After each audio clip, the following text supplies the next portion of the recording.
الحمد للہ رب العالمین والصلاة والسلام علی من کان نبیا وآدم بین الماء والطین وعلی آلہ واصحابہ وازواجہ واہل بیتہ اجمعین اما بعد فاعوذ باللہ من الشیطان الرجیم بسم اللہ الرحمن الرحیم یا ایہا الذین آمنوا ادخلوا فی السلم کافہ ولا تتبعوا خطوات الشیطان انہ لکم عدو مبین۔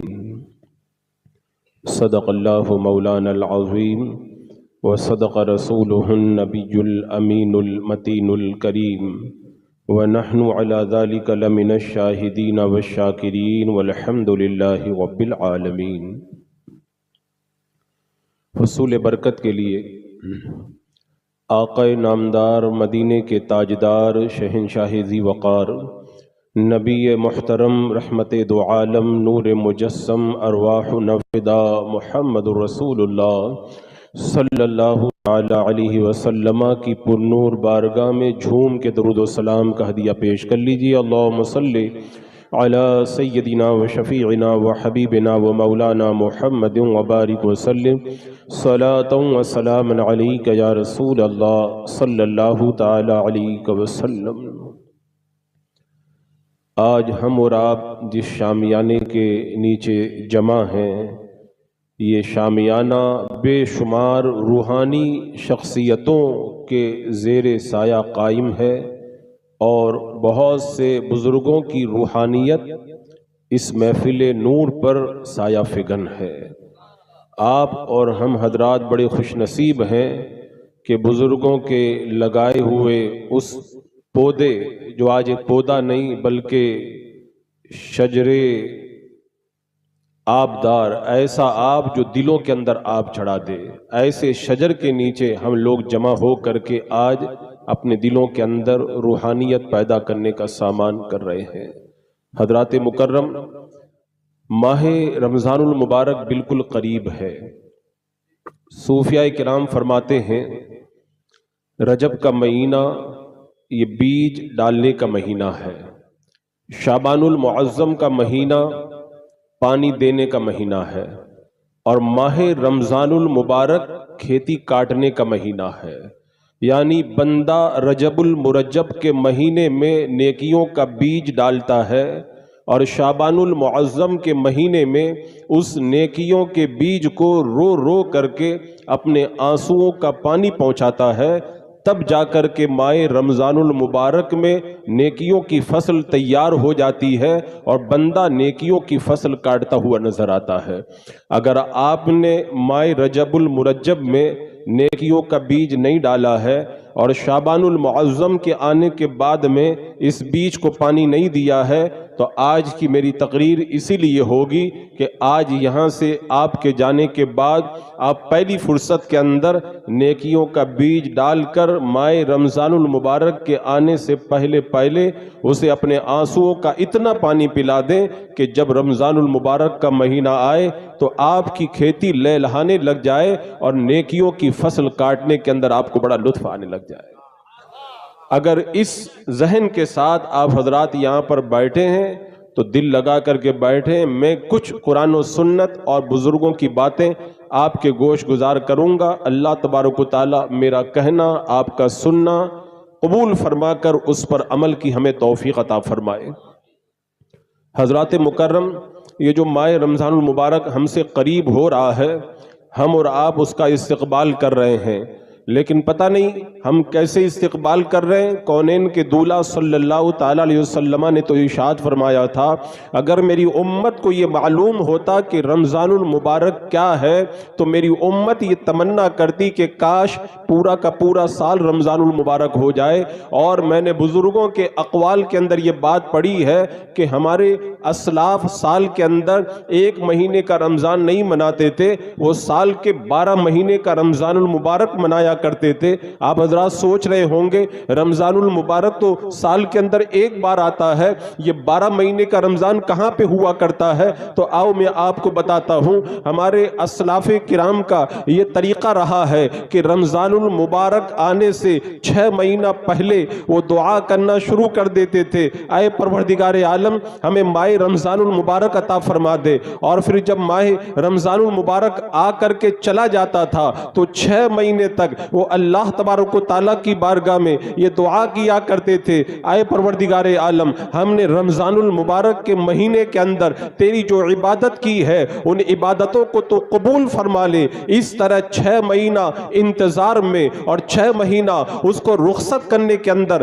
ہمارے اسلاف نے گزار کر کے سال کے 12 مہینے کا رمضان المبارک منایا ہے. عزیزان مکرم, آج کی میری تقریر ماہ رمضان المبارک کی آپ کو تیاری کرانے کے لیے ہوگی. جیسا کہ مجھے یہ عنوان دیا گیا ہے, آج ہم جتنے لوگ یہاں پر موجود ہیں سب بحمدہ تعالی کسی نہ کسی پیر کامل سے مرید ہیں, یا تو حضور قائد ملت سے مرید ہیں, یا حضور تاج الشریعہ سے مرید ہیں, یا کسی آل رسول کے ہاتھوں میں ہاتھ دے کر کے ہم نے بیعت کی ہے. میں آپ کو ایک بات یاد دلانا چاہتا ہوں, جب آپ نے پیر کامل کے ہاتھوں میں ہاتھ دیا تھا اور آپ جب مرید ہوئے تھے تو حضور تاج الشریعہ رحمت اللہ تعالی علیہ کا طریقہ یہ تھا کہ جب کسی کو مرید بنایا کرتے تھے تو مرید بنانے کے بعد میں اس کو ایک شجرہ دیا کرتے تھے. اگر آپ کو شجرہ ملا ہے تو سبحان اللہ, اور اگر آپ کو شجرہ نہیں ملا ہے تو آپ نیٹ سے اس شجرے کو ڈاؤن لوڈ کر لینا. اس شجرے کے اندر حضور تاج الشریعہ رحمت اللہ تعالی علیہ نے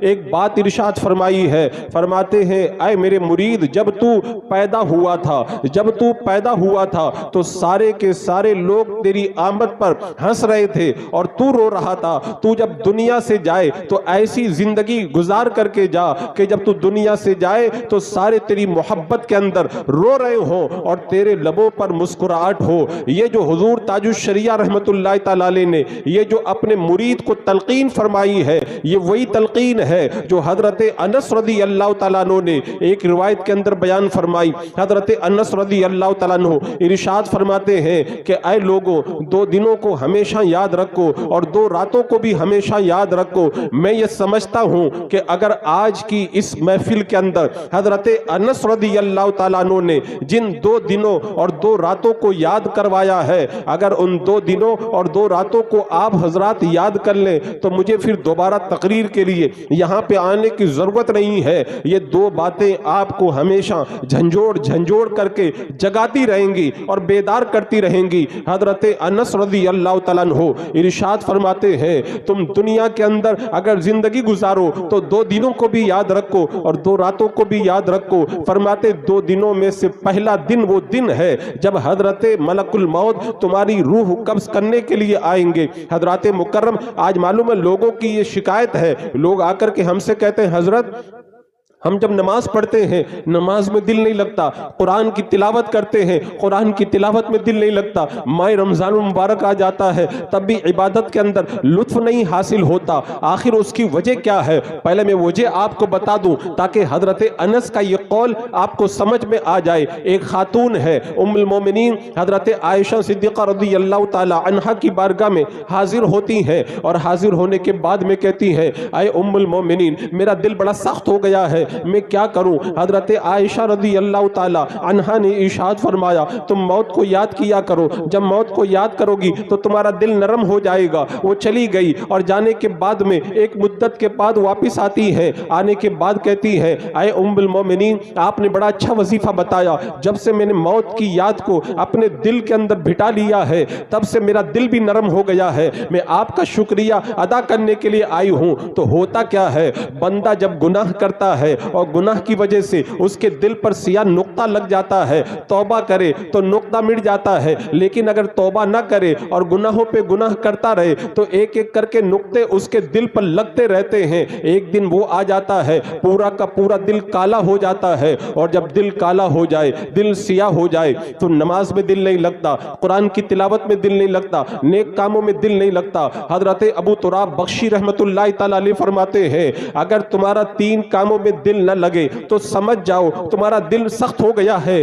اگر تمہارا نیکی کے اندر دل نہ لگے، اگر تمہارا گناہ کے اندر دل لگنے لگ جائے، اور اگر کوئی تمہیں اچھی بات کہے تو تمہیں اچھی بات پسند نہ آئے، تو سمجھ جاؤ کہ تمہارا دل سخت ہو گیا ہے۔ آج جتنے لوگ یہاں پر بیٹھے ہیں سب اپنے دل میں جھانک کر کے دیکھیں، نیکی کرنے میں مزہ آتا ہے کہ نہیں آتا ہے؟ اگر نیکی میں مزہ نہیں آتا، گناہ کرنے میں مزہ آتا ہے، اور اگر کوئی نیک بات بتائے تو اچھی نہیں لگتی، تو سمجھ جاؤ کہ دل سخت ہو گیا ہے۔ تو حضرت انس رضی اللہ تعالیٰ عنہ نے یہ جو فرمایا ہے، دو دنوں کو ہمیشہ یاد رکھو، اسی سخت دل کو نرم کرنے کے لیے آپ نے فرمایا ہے۔ اور میرے آقا صلی اللہ تعالیٰ علیہ وسلم کا یہ طریقہ تھا، جب آپ دیکھتے تھے کہ لوگ گناہ کے اندر مگن ہو رہے ہیں، دنیا کے کاموں میں مگن ہو رہے ہیں، تو کونین کے دولہ صلی اللہ تعالیٰ علیہ وسلم فرماتے تھے اپنی محفل کے اندر موت کو شامل کر لو۔ جب تم اپنی محفل کے اندر موت کو شامل کر لو گے تو تمہارا دل نرم پڑ جائے گا،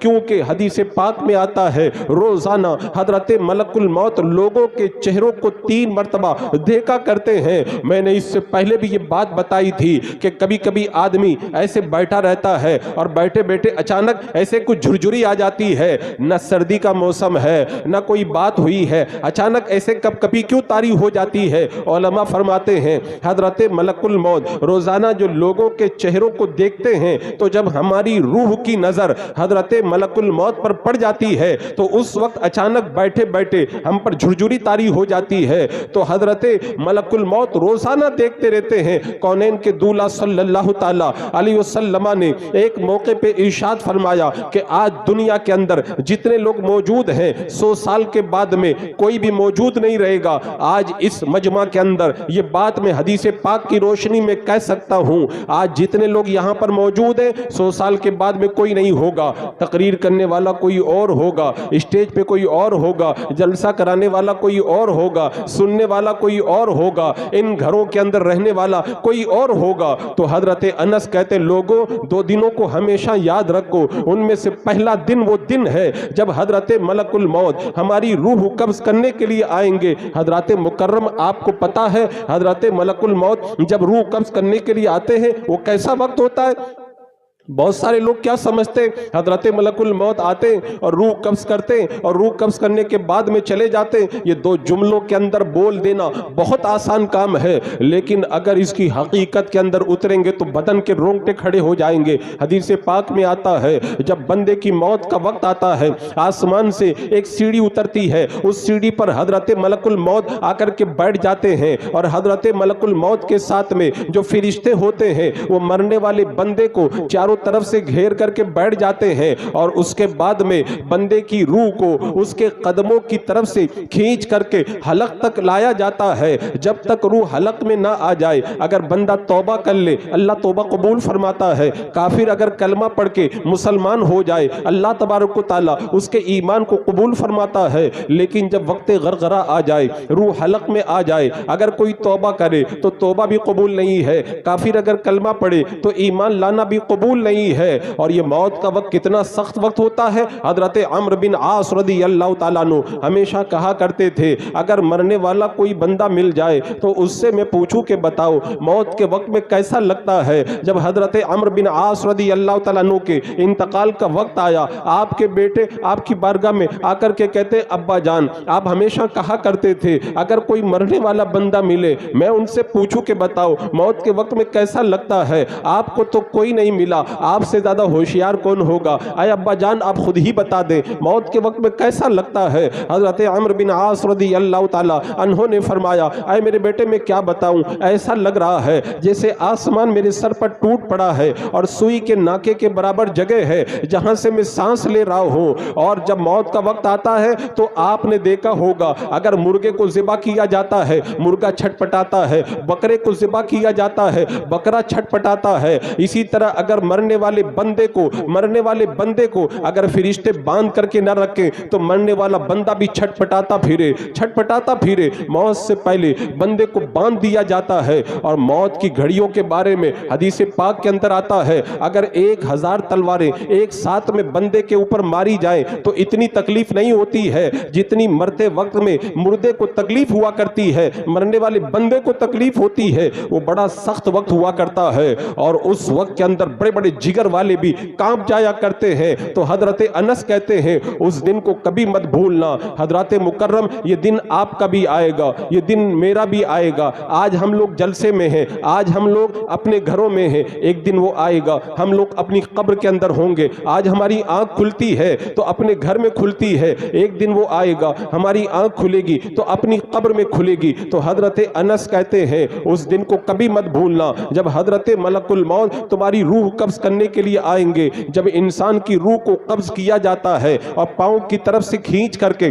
حلق تک لایا جاتا ہے, وقت غرغرہ آ جاتا ہے, توبہ کا دروازہ بند ہو جاتا ہے اور موت سے پہلے مرنے والا بندہ اگر جنتی ہے جنت کا ٹھکانہ دکھا دیا جاتا ہے, جہنمی ہے جہنم کا ٹھکانہ دکھا دیا جاتا ہے. اسی لیے حدیث پاک میں آتا ہے اگر مرنے والے بندے کی پیشانی پر پسینہ آ جائے اللہ کی رحمت کی نشانی ہے, اگر ناک کے نترے پھیل جائیں یہ اللہ کی رحمت کی نشانی ہے, اگر آنکھوں میں آنسو آ جائیں اللہ کی رحمت کی نشانی ہے. اس لیے کہ مرنے والا بندہ جب جنت کے اندر اپنا مقام دیکھتا ہے تو اسے بڑی شرمندگی ہوتی ہے کہ پروردگار عالم نے میرے لیے جنت کو تیار کر کے رکھا ہے اور میں نے تو ایسے گناہوں کے کام کیے ہیں. تو بندہ مرتے وقت میں بہت شرمندہ ہوتا ہے, آنکھوں میں آنسو آ جاتے ہیں, پسینہ آ جاتا ہے, ناک کے نترے پھیل جاتے ہیں. اور اگر مرنے والا بندہ برا ہے جہنم کا ٹھکانہ اس کو دکھا دیا جاتا ہے تو اس وقت میں اس کے چہرے کا رنگ اڑ جاتا ہے, یہ عذاب کی نشانی ہے. اس وقت میں منہ سے جھاگ نکلنے لگے یہ عذاب کی نشانی ہے. اگر حلق سے اگر گلے سے اگر اونٹ کی طرح آواز آنے لگے یہ عذاب کی نشانی ہے.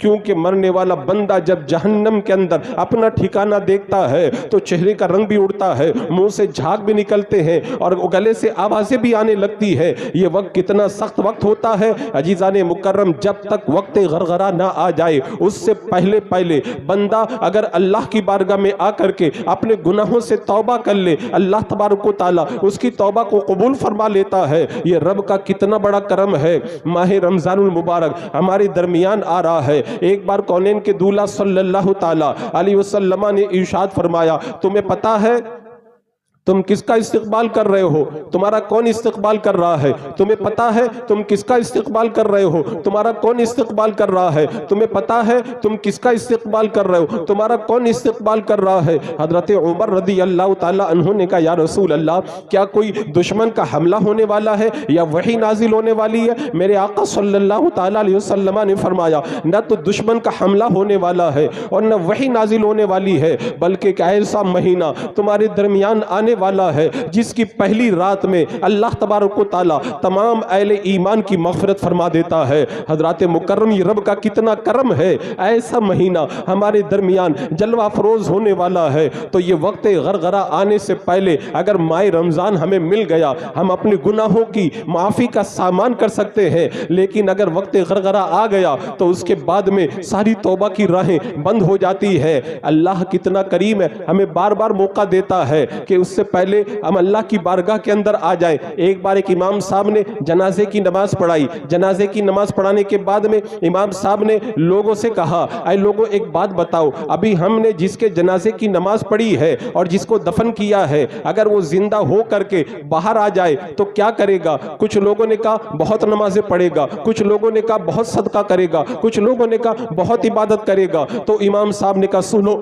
جو مر کر کے قبر میں چلا گیا ہے وہ نکل کر کے باہر نہیں آئے گا, لیکن اللہ تبارک و تعالیٰ نے تمہیں یہ موقع عطا فرمایا ہے, تم لوٹ کر کے اپنے گھروں کی طرف جاؤ گے. یہ بندہ جو قبر میں چلا گیا ہے یہ تو نیک نہیں بن سکتا ہے, اب تو اس کی توبہ کا دروازہ بند ہو گیا ہے, اللہ نے تمہیں موقع عطا فرمایا ہے. حضرات مکرم یہ موقع ہمیں ملا ہے. بغداد کی سرزمین پر حضرت بہلول دانا بازار میں بیٹھے ہوئے تھے, ایک شخص آ کر کے پوچھتا ہے اے بزرگ تم کیا کر رہے ہو؟ کہا میں اللہ اور بندوں کے درمیان